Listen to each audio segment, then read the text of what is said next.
J'ai empoisonné le gâteau d'anniversaire de ma sœur avec un somnifère volé à la pharmacie du quartier, juste pour voir ses yeux s'écarquiller de terreur quand elle réaliserait que le monde ne tourne plus autour d'elle. Mes parents, ces hypocrites au sourire plaqué comme du vernis sur du bois pourri, ont applaudi en croyant que c'était une blague innocente, ignorant que j'avais passé des nuits entières à ourdir ce plan, le cœur battant comme un marteau sur l'enclume de ma rage. Et maintenant, alors que les invités titubent dans le salon, ivres de vin et de mensonges, je savoure le silence qui s'installe enfin, ce silence que j'ai volé à l'enfant chéri qui n'a jamais su perdre. Paris, été 2015. L'air était lourd, poisseux, comme si la ville elle-même suait sous le poids de ses secrets. J'avais 25 ans, et je vivais encore dans l'appartement familial du 7e arrondissement, ce cocon haussmannien aux moulures impeccables qui masquait si bien les fissures de notre lignée. Mon nom est Antoine, mais dans cette maison, j'étais l'ombre, le fils aîné qui avait appris à se fondre dans les tapisseries fleuries pour ne pas déranger. Ma sœur, Élise, avait 19 ans, et elle était le soleil. Blonde, aux yeux verts hérités de mère, avec ce rire cristallin qui faisait fondre les cœurs comme du beurre sous le soleil de Provence. Elle gagnait tout, les prix de piano au conservatoire, les bourses d'études sans effort, les regards complices des hommes dans les cafés de Saint-Germain. Moi, j'avais raté Sciences Po 2 fois, enchaîné des jobs précaires comme correcteur freelance, et mes parents me regardaient comme on regarde un meuble démodé ou utile, mais pas assez pour en parler. Ce jour-là, le 15 juillet, Élise rentra du conservatoire les épaules voûtées, son étui à violon traînant sur le parquet ciré comme un corps inerte. Pour la première fois de sa vie, elle avait perdu. Le concours international de musique de chambre, ce Graal qu'elle convoitait depuis l'enfance, avait couronné une Coréenne au sourire timide et aux doigts d'acier. Élise, qui avait répété jusqu'à l'extase, jusqu'à ce que ses ampoules saignent sur les cordes, avait chuté en demi-finale. Une note ratée, un silence de trop, et le jury avait tourné la page. Elle claqua la porte de sa chambre, et j'entendis les sanglots étouffés filtrer à travers les murs insonorisés que père avait fait installer pour ses écrises de génie. Mère, cette fleuriste raffinée qui fournissait les bouquets pour les galas de l'opéra, fut la première à réagir. « Ma chérie, ce n'est rien, un faux pas », s'exclama-t-elle en montant l'escalier, ses escarpins claquant comme des coups de fouet. Père, le banquier aux tempes grisonnantes et au costume sur mesure, hocha la tête depuis son bureau, les yeux rivés sur son écran Bloomberg. On va arranger ça. Une fête. Oui, une fête pour fêter sa résilience. J'étais dans la cuisine, épluchant des pommes de terre pour un dîner solitaire, quand ils annoncèrent la nouvelle. Une fête absurde, disait-il. Pas pour la victoire, mais pour la défaite. Inviter les amis d'Élise, les professeurs, même cette rivale coréenne si possible pour montrer qu'on est au-dessus de ça. Le budget ? 10 000 €, facile. Père claqua des doigts, et le traiteur fut appelé. Je sentis alors quelque chose se fissurer en moi, comme une veine sous la peau trop tendue. Toute ma vie, j'avais été le second. À 10 ans, quand Élise avait gagné son premier concours de danse, ils avaient loué une salle entière au Moulin Rouge pour la célébrer. Moi, avec ma médaille de bronze en natation scolaire, j'avais eu un dîner chinois au coin de la rue. À 16 ans, son premier rôle dans une pièce de Molière au théâtre du Vieux Colombier, champagne et critiques élogieuses. Mon bac mention bien. Un bravo au distrait entre deux appels pour elle. Et maintenant, pour sa première défaite, une fête ? Comme si perdre était un trophée à polir, un caprice à apaiser avec des bulles et des petits fours. Je serrai le couteau dans ma main, la lame froide contre ma paume, et imaginai pour la première fois le sang pas le mien, le leur. Pas littéral, non. Le sang des illusions qu'il saignait goutte à goutte depuis des années. La préparation fut un cirque. Mère commanda des ballons en forme de violon, des guirlandes de notes de musique qui pendaient du lustre en cristal comme des pendus joyeux. Père engagea un DJ qui mélangeait Chopin avec du Daft Punk, parce que Élise aime la modernité. Elle oscillait entre la gratitude forcée et la rage contenue. « Antoine, tu m'aides à choisir la robe ?» me demanda-t-elle un soir, les yeux rougis mais le menton haut. Je hochai la tête, feignant l'enthousiasme, et passai des heures dans sa chambre, entouré de ses parfums sucrés au Chanel numéro 5 volé amer, et ce musc qui collait à sa peau comme un amant jaloux.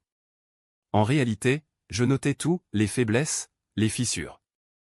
Elle avoua, dans un murmure, que la défaite l'avait brisée. J'ai l'impression d'être vide, Antoine. Comme si sans les applaudissements, je n'existe plus. Je la serrai dans mes bras, sentant son corps frêle trembler, et jurai intérieurement, tu vas apprendre ce que c'est, l'invisibilité. Les jours suivants, je commençais à creuser. Discrètement, comme un ver dans la pomme. Je fouillais les mailles de pair sur l'ordinateur familial, pendant qu'il ronflait après son scotch quotidien. Des transferts d'argent, des milliers pour les leçons d'Élise, rien pour mes factures d'électricité. Mère, dans son agenda en cuir, notait les hauts succès d'Élise comme des reliques, et pour moi? Antoine doit trouver sa voie. Sa voie. Comme si j'étais un train en retard. La rage grandissait, un feu lent sous les cendres. Je me rappelais les nuits d'enfance où je l'écoutais répéter, ses archets grinçant comme des ongles sur un tableau, pendant que je dessinais dans le noir, rêvant d'évasion. Paris, cette ville de lumière, n'avait illuminé que son chemin. Le mien était un tunnel. La veille de la fête, je sortis. Le quartier latin bruissait de touristes, l'odeur de crêpes et de vin chaud flottant dans l'air tiède. Je m'arrêtai à la pharmacie de la rue de la Huchette, celle avec le pharmacien chauve qui ne posait jamais de questions. Du Stilnox, pour l'insomnie mentis-je, forgeant une ordonnance falsifiée sur mon ordinateur portable. Il haussa les épaules, scanna le code, et les pilules bleues atterrirent dans ma paume moite. Pas assez pour tuer, je n'étais pas un monstre, pas encore. Juste assez pour endormir un éléphant, ou une princesse gâtée. De retour à l'appartement, je l'ai broyé dans un mortier volé à la cuisine de mère, la poudre fine comme de la neige empoisonnée. Le gâteau? Un millefeuille au chocolat, commandé chez Pierre Hermé, livré ce matin-là. J'attendis que la cuisinière s'éclipse pour une cigarette, et incorporer la dose dans la crème, mélangeant d'un geste fluide, presque poétique. La nuit tomba, lourde de promesses. Élise dormait déjà, sa respiration régulière filtrant sous la porte. Je m'assis au piano du salon, celui qu'elle monopolisait, et jouai une sonate de Beethoven, les notes graves résonnant comme un glas. Mes doigts, raides d'habitude, glissaient avec une précision vengeresse. Pour la première fois, je sentais le pouvoir, celui de détruire sans trace, de punir sans cri. Demain, la fête. Demain, le monde d'Élise vacillerait, et mes parents verraient enfin l'abîme qu'ils avaient creusé. Mais ce n'était que le début. La revanche n'est pas un coup de poignard, c'est une lame qui ronge, jour après jour, jusqu'à ce que l'os apparaisse. Le matin de la fête, le soleil filtrait à travers les volets roulants, peignant des rayures dorées sur le parquet. L'appartement bourdonnait déjà d'activité, livreurs en sueur transportant des caisses de Dom Pérignon, fleuristes déversant des cascades de roses blanches au symbole de pureté, ironie suprême pour Élise, qui n'avait jamais connu la souillure de l'échec avant ce concours maudit. Je descendis en pyjama, feignant l'endormissement, et trouvai mère en robe de soie ivoire, dictant des ordres à une armée d'invisibles. Antoine, mon chéri, va réveiller Élise. Et dis-lui que son coiffeur arrive dans 1 heure. Je montai, frappai doucement à sa porte. Pas de réponse. J'entrai. Elle était recroquevillée sous sa couette en lin égyptien, les cheveux en bataille, le visage marqué par des cernes qui laissaient présager la femme qu'elle deviendrait sans son armure de succès, fragile, humaine. Réveille-toi, princesse. La cour t'attend. Ma voix était douce, presque tendre. Elle s'étira, cligna des yeux, et pour un instant, je vis la gratitude dans son regard. Merci, Antoine.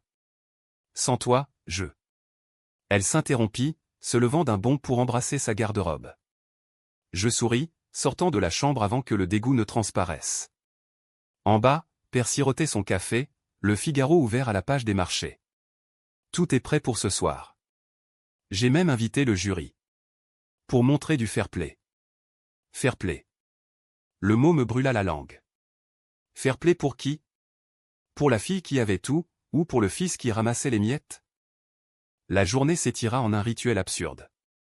Élise, maquillée à la perfection à eyeliner noir comme une cicatrice, lèvres rouges sang, défila en robe d'essai, chacune plus extravagante que la précédente.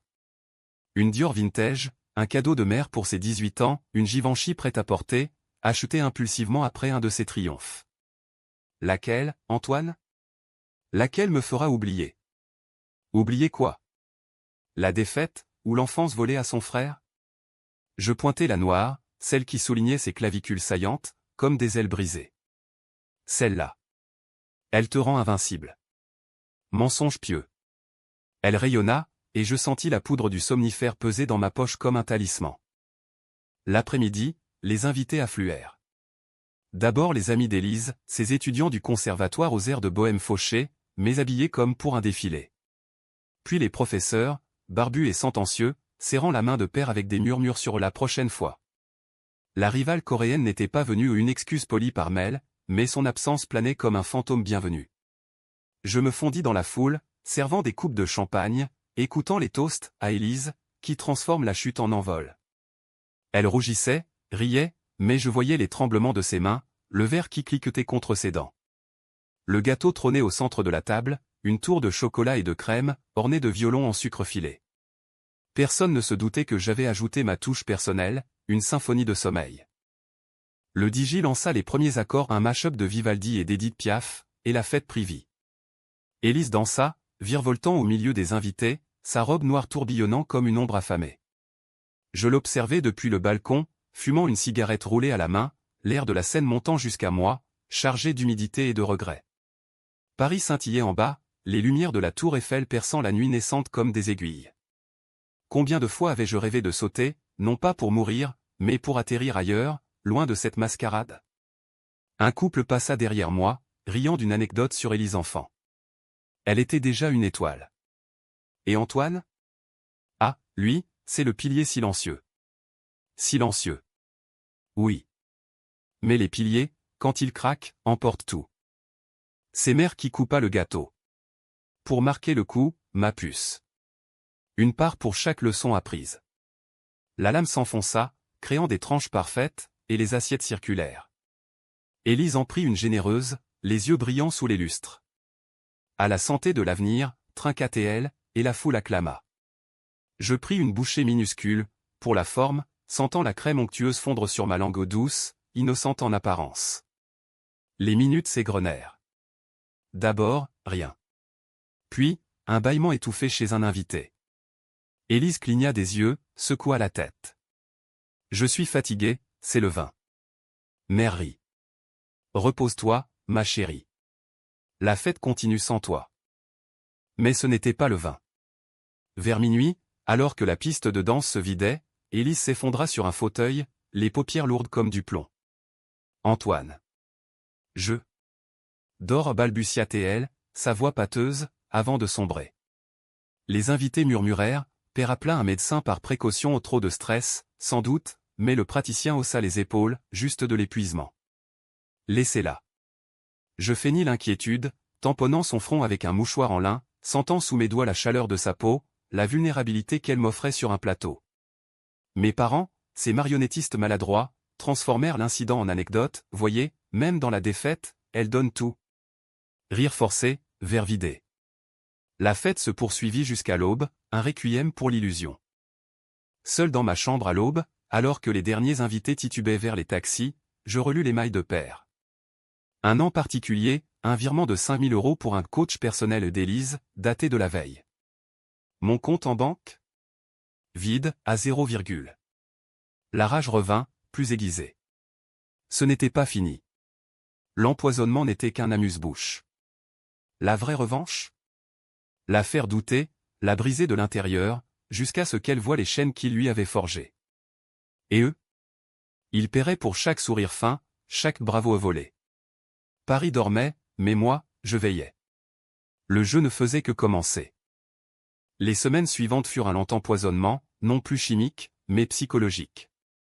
Élise se réveilla de sa sieste forcée avec une migraine lancinante, attribuée au stress post-défaite. Mère l'emmena chez un acupuncteur à Passy, père consulta un psy à la mode qui prescrivit des infusions de valériane. C'est la pression, ma fille. Mais tu es forte. Forte. Le mot flottait dans l'air comme une moquerie. Je la voyais errer dans l'appartement, son violon muet dans l'étui, les cordes couvertes de poussière. Pour la première fois, elle me cherchait, Antoine, parle-moi. Dis-moi que ce n'est pas la fin. Je parlais, oui. Des heures au café du coin, face à la scène qui coulait indifférente. Je lui racontais mes propres échecs, le job perdu chez l'éditeur, la petite amie qui m'avait quitté pour un musicien ambulant, mais je tordais les faits, semant des graines de doute. Tu sais, Élise, les victoires, c'est du vent. Ce qui compte, c'est ce qu'on cache dessous. Elle buvait mes paroles, affamée de sens. Un soir, sous les lumières tamisées du bistrot, elle avoua, j'ai peur de ne plus être. Moi. Je posai ma main sur la sienne, sentant les veines fines pulser sous la peau. Tu es plus que ça. Mais ils ne te le diront jamais. Ils, nos parents. Le pronom devint notre code, un fil invisible reliant nos solitudes. Je commençais à lui montrer les preuves, les relevés bancaires que j'avais photocopiés en cachette, les agendas de mère où mon nom n'apparaissait qu'en note de bas de page. Regarde, Élise. Tout pour toi. Rien pour moi. Et maintenant, même ta défaite est un spectacle. Ses yeux s'écarquillèrent, la trahison suintant comme un poison lent. Mais il m'aime. Amour. Le mot claqua comme une gifle. L'amour n'achète pas des fêtes absurdes pour masquer la vérité. Bientôt, elle changea. Les répétitions reprirent, mais avec une frénésie nouvelle, presque autodestructrice. Elle jouait jusqu'à l'aube, les voisins du dessus tapant au plafond avec des balais. Père fronça les sourcils, « Calme-toi, tu vas te blesser. » Mais elle ignora, ses archets usés jusqu'à la moelle. Je l'encourageai en sous-main, glissant des articles de presse sur des burnous d'artistes dans sa chambre, des histoires de prodiges effondrés sous le poids des attentes parentales. Un soir, elle craqua, « Antoine, et si je quittais tout ? Le violon, Paris, Je feignis l'hésitation, puis, fais-le. Prouve que tu n'es pas leur poupée. La graine germa. Elle annula une audition, puis une autre. Mère paniqua, organisant un dîner familial pour discuter. Le dîner fut un chant de mine. Table dressée dans la salle à manger, argenterie polie, chandelle vacillante. Père trancha le magret de canard avec précision chirurgicale, « Élise, qu'est-ce qui t'arrive ? Tes notes chutent, tes amis appellent. » Elle baissa les yeux, piquant sa fourchette dans les haricots verts. J'ai besoin d'espace. Mère porta la main à sa poitrine, théâtrale, « Espace ? Mais nous t'avons tout donné. Tout donné. » Je ricanai intérieurement, sirotant mon Bourgogne. Puis je lâchai la bombe, d'une voix calme, peut-être trop, non ? Regardez les factures. Des milliers pour ces leçons, et moi, je dors sur un matelas gonflable parce que c'est temporaire. Point. Silence. Père me fusilla du regard, « Ce n'est pas le moment, Antoine. » Mais Élise releva la tête, les joues en feu. « C'est vrai ? Pour lui aussi ?» La discussion dérapa. Accusations volèrent comme des assiettes brisées, mère pleurant sur l'ingratitude, père martelant la table sur les sacrifices familiaux. Élise se leva d'un bond, renversant sa chaise, « Vous m'avez élevé pour briller, pas pour être votre trophée. » Et Antoine. Vous l'avez ignoré. Elle courut à sa chambre, claquant la porte.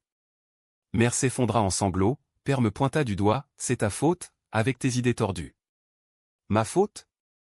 Non. C'était le début de leur chute. Cette nuit-là, Élise vint dans ma chambre, en larmes. Aide-moi à partir. S'il te plaît. Je hochai la tête, et nous planifiâmes un billet pour Lyon, chez une cousine éloignée, un job de serveuse pour recommencer à zéro. Pas de violon, pas de concours. Juste elle, nue face au monde. Mais je n'arrêtais pas là. Pour père et mère, la revanche prit une tournure plus vicieuse. Je hackais l'ordinateur de père, un mot de passe facile, son anniversaire de mariage, et envoyais des mails anonymes à ses collègues, des montages Photoshop montrant des transferts suspects vers des comptes offshore, inspirés de ses propres blagues sur les Panama Papers. Rien de vrai, mais assez pour semer le doute. Une enquête interne suivie, discrète mais humiliante, entretien avec des juniors, audit surprise. Père rentra un soir, le visage cendreux, un scotch de trop à la main. Quelqu'un me sabote. À la banque. Je feignis la compassion, c'est la crise, papa. Tout le monde trahit tout le monde. Ses yeux, injectés de sang, me scrutèrent un instant trop long. Savait-il ? Non. Pas encore. Mère, elle, fut plus facile. Ses fournisseurs de fleurs ? Je contactai le principal, feignant d'être un client mécontent, et inventai des histoires de bouquets fanés livrés à des mariages. Rumeurs sur X, l'ancien Twitter, posts anonymes, évitez la boutique de Madame Duval, arnaque et rose morte. Les commandes chutèrent, ses mains tremblaient en arrangeant les tiges. C'est la concurrence, gémissait-elle au téléphone. Je l'écoutais depuis le couloir, un sourire en coin. Élise partit une semaine plus tard, un sac à dos sur l'épaule, un baiser volé sur la joue. Merci, grand frère. Tu m'as sauvé. Sauvé ? Ou d'années? Paris sembla plus vide sans elle, mais plus clair. La maison craquait sous le poids des non-dits, et je, le fantôme, devenais le maître des ombres. L'absence d'Élise fut comme une brèche dans le mur porteur de notre famille. L'appartement, jadis empli de ses rires et de ses gammes endiablées, résonnait maintenant du tic-tac solitaire de la pendule du salon. Père se murait dans son bureau, les écrans multiples clignotant comme des yeux accusateurs, tandis que les rumeurs à la banque s'envenimaient. Un collègue avait été licencié par erreur, et Père, soupçonné de fuite, passait des nuits blanches à rédiger des mémos défensifs. Mère, quant à elle, errait comme un spectre parmi ses vases vides, les factures s'empilant sur la console en marbre. Où est Élise? Elle ne répond pas, se lamentait-elle, composant frénétiquement le numéro de Lyon. Je haussais les épaules, elle a besoin de temps, maman. Pour guérir. Guérir. Le mot était une lame à double tranchant. Élise m'envoyait des messages sporadiques, des selfies flous devant la Saône, des « ça va, je respire enfin », mais je sentais la faille. Un soir, elle appela, voix chevrotante, « Antoine, c'est dur. Le job, les gens. Je rate tout. » Rater. Le verbe qu'elle avait fui toute sa vie. Je l'apaisais, semant subtilement, « c'est normal. Sans la pression d'ici, tu découvres la vraie toi. Pas celle qu'ils ont moulée. » Mais intérieurement, je jubilais. La graine que j'avais plantée poussait, tordue, empoisonnant ses racines. Elle raccrocha, promettant de rentrer bientôt. Bientôt signifiait jamais, dans mon plan. Pour accélérer les choses, je montais d'un cran. Père avait un vice caché, les escorts, discrètes, payées via des APPS anonymes. J'avais trouvé les traces dans son historique de navigateur, un soir où il avait oublié de fermer l'onglet. Avec un faux profil sur un site de rencontre jeune cadre ambitieux, cherche discrétion, je l'attirai dans un piège. Rendez-vous au Georges V, suite junior. Il mordit, croyant à une aventure anodine. J'embarquai un ami hacker, un type du 14e que j'avais rencontré dans un bar à jeux, pour filmer la scène via une caméra cachée dans la lampe. Pas pour le chantage direct trop vulgaire, mais pour une fuite contrôlée. La vidéo atterrit sur un forum de finance underground, anonyme, avec juste assez de flou pour que les visages soient reconnaissables aux initiés. Le scandale éclata comme un orage d'été. Un mail anonyme à la DRH de la banque, une photo pixelisée jointe. Père fut convoqué le lendemain, rentrant avec les épaules voûtées, un dossier sous le bras. C'est un coup monté. Mais il doute. Mère, flairant le drame, fouilla son téléphone et trouva les APPS. La confrontation fut shakespearienne, cri dans le couloir, vase brisé contre le mur, éclat de voix filtrant jusqu'à ma chambre. Espèce de porc. Pour Élise, pour nous, hurlait-elle. Igna, bafouilla, puis avoua en larmes, c'était pour oublier le stress. La banque, Élise qui part. Oublié. Ironie cruelle. Je les écoutais depuis l'escalier, immobile, le cœur battant d'un plaisir froid. Mère, brisée, se tourna vers l'alcool, non plus les coupes mondaines, mais des verres solitaires de Calvados dans la cuisine à 4 heures du matin. Je l'aidai, hypocrite, parle-moi, maman. Laisse sortir. Et elle parla, des regrets sur son propre mariage arrangé, des jalousies envers la liberté de sa sœur, des peurs que Élise ne devienne comme nous, piégée. Piégée. Le mot résonna. Je glissai alors mes propres confidences, tu sais, j'ai toujours su pour papa. Et pour Élise. Vous l'avez aimé trop fort, au point de l'étouffer. Ses yeux s'embuèrent, et toi, Antoine? On t'a oublié. Oublié. La première fissure dans son armure. Bientôt, elle commença à me confier des secrets familiaux, l'héritage disputé avec les oncles, les dettes cachées de père.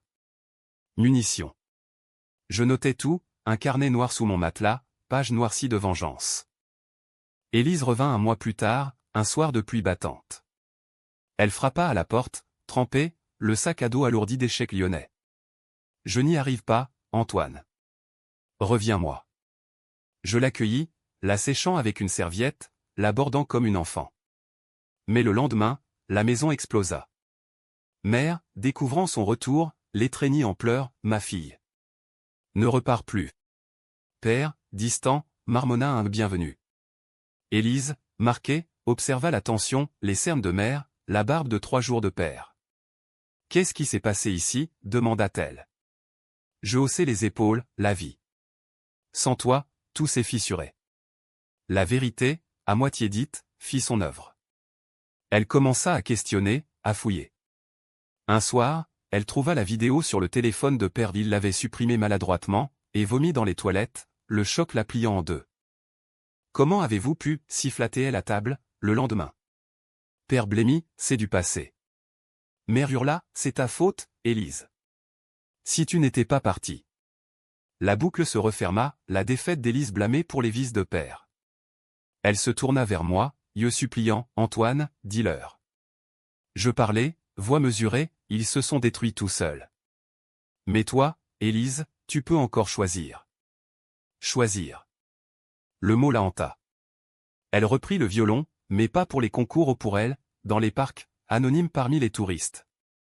Les notes flottaient, libres, et pour la première fois, je sentis une pointe de regret.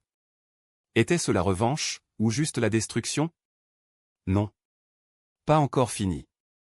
La famille saignait, mais le cœur battait toujours. Il fallait l'arrêter net. L'hiver s'installa sur Paris comme un manteau de plomb, la Seine gelée en apparence, les platanes du boulevard Saint-Germain perdant leurs feuilles en un tapis roux et traître. La famille, ce fragile édifice, penchait désormais, craquements audibles dans les silences tendus des repas. Père avait pris un congé administratif de la banque, passant ses journées aérées dans l'appartement en peignoir, les yeux vitreux rivés sur des rediffusions de rugby. Mère avait fermé la boutique temporairement, prétextant une grippe persistante, mais je savais, les dettes s'accumulaient, les fournisseurs impatients. Élise, elle, oscillait entre la guérison fragile et les rechutes, ses concerts improvisés dans le salon devenant des cris de révolte contre les murs qui l'avaient emprisonné. Je devins le pilier, ironie du sort. Cuisinier, confident, pacificateur. Antoine gère tout, disait-il, grignotant mes plats simples au pot-au-feu, blanquette, rien d'extravagant comme les festins d'antan. Mais sous cette façade, je tissais la toile finale. Pour Père, je contactai un avocat véreux du Marais, un type aux ongles rongés qui promettait de négocier les rumeurs contre une somme rondelette. La somme? Prise sur l'épargne familiale, que j'avais détournée via un faux virement. Mon job de freelance m'avait appris 2-3 trucs sur les logiciels bancaires. Père signa, ignorant que l'avocat était mon prête-nom, et l'argent atterrit sur un compte à mon nom, anonyme à l'étranger. Quand la banque le lâcha définitivement en conflit d'intérêts, il s'effondra, un verre à la main, ruine complète. Je le consolai, on rebondira, papa. Ensemble. Ensemble. Le mot sonnait faux dans ma bouche. Mère, plus intuitive, commença à soupçonner. Un soir, en triant le courrier, elle trouva une facture pour le Stilnox. J'avais oublié de la jeter. C'était pourquoi, ça, demanda-t-elle, voix chevrotante. Je mentis, fluide, insomnie. Le stress de tout gérer. Elle hocha la tête, mais ses yeux s'attardèrent, fouillant mon visage comme un détective en herbe. Élise, de son côté, progressait. Elle avait décroché un petit gig dans un bar jazz de Belleville, jouant pour des pourboires et des applaudissements sincères. C'est vrai, Antoine.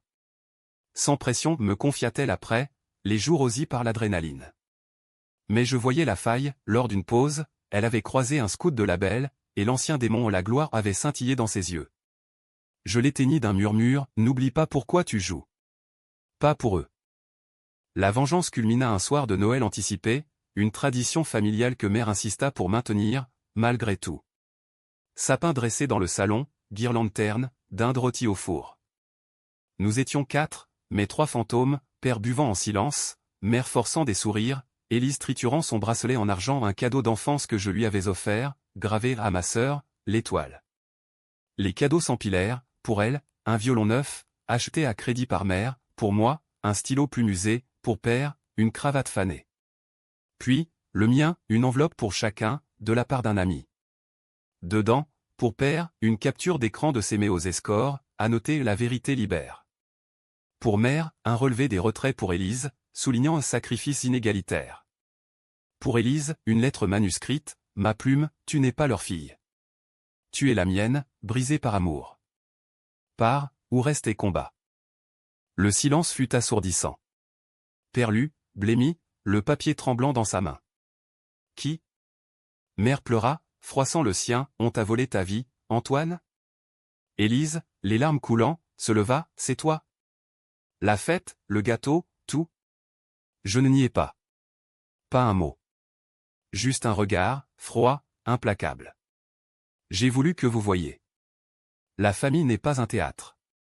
C'est du sang, et vous l'avez versé sur moi. Père se leva d'un bond, poing serré, monstre. Tu nous as détruits. Mais Élise intervint, voix brisée, non, papa. C'est nous qui l'avons créé. La nuit se dissolut en cris, en confessions, père avouant ses dettes de jeu, mère ses pilules pour obtenir le coup, Élise son rôle dans notre négligence. J'ai vu, mais j'ai fermé les yeux. À l'aube, alors que la neige rare saupoudrait les toits, Élise frappa à ma porte. Pourquoi, Antoine? La haine? Je la regardais, nue dans ma vérité, pas la haine. L'équilibre. Vous avez pris mon air, j'ai repris le vôtre. Elle hocha la tête, sombre, et maintenant? Maintenant, la fin. Mais pas la mienne. Le printemps revint sur Paris avec une lenteur cruelle, les cerisiers du Luxembourg fleurissant en un rosaire blanc qui moquait nos ruines. La famille, ce qu'il en restait, s'effritait comme du plâtre sec. Père avait vendu l'appartement en trop de souvenirs, trop de dettes, et nous avions déménagé dans un 2 pièces modeste du 13e, près de la butte aux cailles, où l'air sentait le pain frais et les regrets. Il traînait maintenant chez un concurrent, un poste subalterne, comptant des centimes au lieu de millions. Mère avait rouvert une petite échoppe de fleurs au marché d'Aligre, les mains crevassées par le froid, vendant des bouquets aux amants éphémères. Élise? Elle jouait toujours dans ce bar de Belleville, mais les scouts avaient rappliqué, et elle avait signé un contrat modeste, loin des spotlights. Pour moi, jurait-elle. Moi? J'avais pris un job stable comme analyste chez une start-up, payé de ma poche, libre enfin. Mais la revanche n'était pas assouvie. Elle mijotait, un feu couvant sous les cendres. Les nuits, je revivais la fête absurde, les ballons flottant comme des âmes perdues, le gâteau fondant en bouche béante, le silence d'Élise sombrant. Était-ce justice, ou folie? Père me haïssait en silence, ses regards assassins lors des dîners frugaux. Mère me plaignait, me glissant des billets froissés, pour ton avenir, mon fils. Fils. Trop tard.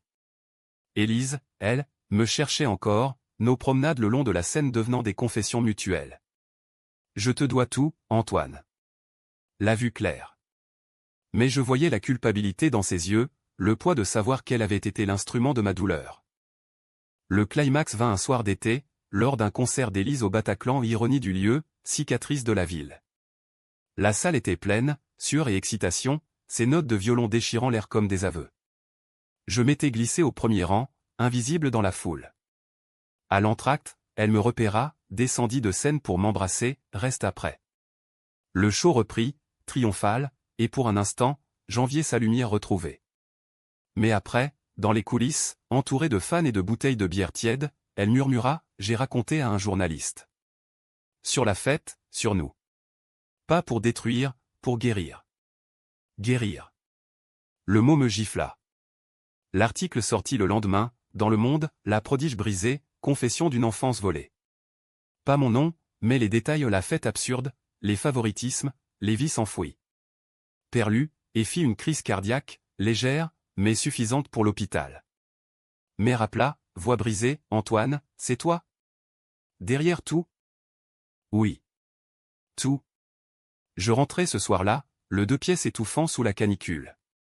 Ils étaient là, tous, père en pyjama d'hôpital, mère les yeux gonflés, Élise pâle comme un linceul. Finissons, dis-je, posant le carnet noir sur la table aux pages noircies de plans, de preuves, de rage. J'ai tout orchestré. Le gâteau, les rumeurs, les fuites. Pour que vous sentiez ce que j'ai senti, l'invisibilité. Silence. Père cracha, meurtrier d'âme. Mère pleura, pourquoi pas nous tuer d'un coup? Élise, voix ferme, parce qu'il nous aimait, à sa façon tordue. Aimait. Le verbe me désarma. Pour la première fois, la rage se fissura, laissant place à un vide hurlant. Nous parlâmes jusqu'à l'aube, mots comme des scalpels disséquant les chairs. Père avoua ses négligences, forgées dans son propre abandon paternel. Mère, ses ambitions projetées sur Élise pour combler ses rêves avortés. Élise, sa complicité passive, aveugle à mon ombre. Moi? Je déballais tout, les nuits de jalousie, les rêves de fuite, le plaisir froid de les voir plier. Ce n'était pas pour détruire. pour égaliser. Égaliser. À l'aube, alors que le soleil peignait la scène en or, père tendit la main, pardon, fiston. Pas de pardon facile, mais un début. Mère embrassa Élise, puis moi, on recommence. Vraiment. Élise sourit, larmes aux yeux, frère. Toujours. Paris s'éveilla, indifférent, et nous avec lui. La revanche s'acheva non en sang, mais en cicatrices partagées. J'avais gagné, non la destruction, mais la vérité. L'enfant chéri avait perdu, oui. Mais nous tous, enfin, avions appris à gagner ensemble, dans la lumière crue du jour.